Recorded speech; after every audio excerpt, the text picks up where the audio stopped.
بسم الله الرحمن الرحيم.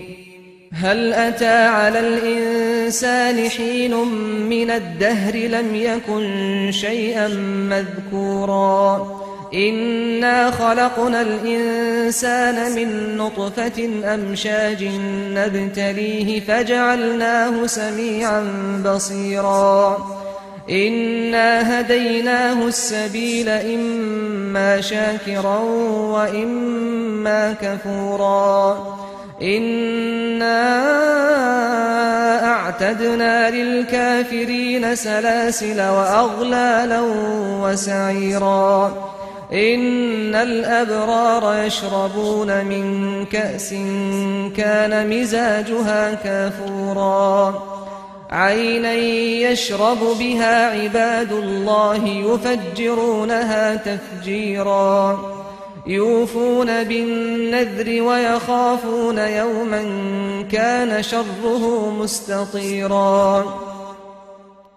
ويطعمون الطعام على حبه مسكينا ويتيما وأسيرا إنما نطعمكم لوجه الله لا نريد منكم جزاء ولا شكورا إنا نخاف من ربنا يوما عبوسا قمطريرا فوقاهم الله شر ذلك اليوم ولقاهم نضرة وسرورا وجزاهم بما صبروا جنة وحريرا متكئين فيها على الأرائك لا يرون فيها شمسا ولا زمهريرا ودانية عليهم ظلالها وذللت قطوفها تذليلا ويطاف عليهم بآنية من فضة وأكواب كانت قوارير من فضة قدروها تقديرا ويسقون فيها كأسا كان مزاجها زنجبيلا عينا فيها تسمى سلسبيلا ويطوف عليهم ولدان مخلدون إذا رأيتهم حسبتهم لؤلؤا منثورا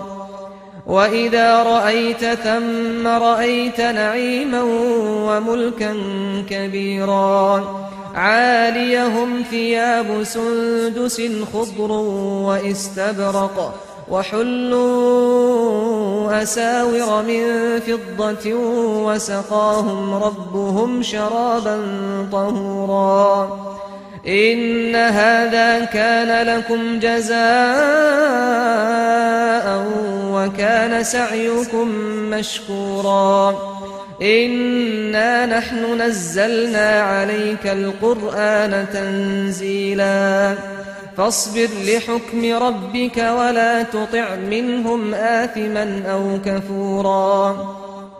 واذكر اسم ربك بكرة وأصيلا ومن الليل فاسجد له وسبحه ليلا طويلا إن هؤلاء يحبون العاجلة ويذرون وراءهم يوما ثقيلا نحن خلقناهم وشددنا أسرهم وإذا شئنا بدلنا أمثالهم تبديلا إن هذه تذكرة فمن شاء اتخذ إلى ربه سبيلا وما تشاءون إلا أن يشاء الله إن الله كان عليما حكيما يدخل من يشاء في رحمته والظالمين أعد لهم عذابا أليما